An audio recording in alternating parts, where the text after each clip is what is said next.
তাহলে এই বাক্যে আমরা বাই ব্যবহার করব, অর্থ মিলাবো একটু পরে দেখো।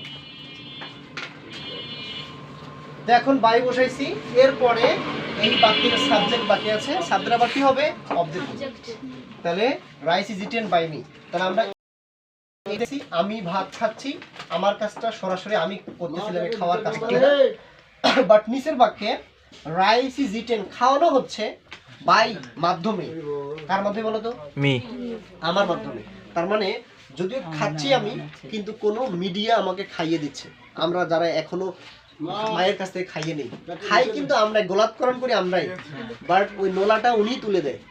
যেমন আমরা বলি না যে মা শিশুকে চাঁদ দেখাচ্ছেন, সাপুরে সাপ খেলায়, শিক্ষক পেন্টি দিয়ে ছাত্র পিটাচ্ছেন, এই বাক্যগুলো অবশ্যই তাই না? এই বাক্যগুলো কি বলতো?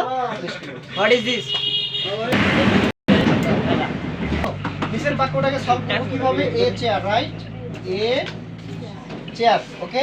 তাহলে মেড আছে ভার্ব টু তে, রাইট? তোমাকে ভার্ব চিনতে হবে কিন্তু। তাহলে মেড, রাইট? তাহলে মেড আছে ভার্ব টু তে। তো ভার্ব টু হলে বি ভার্ব কি হবে? অবশ্যই ওয়াজ। আর মেড নিজেই ভার্ব 3, মেড। এরপরে একটা বাই, আর উই এর অবজেক্ট কি বলতো? আস। আমরা এগুলো মোটামুটি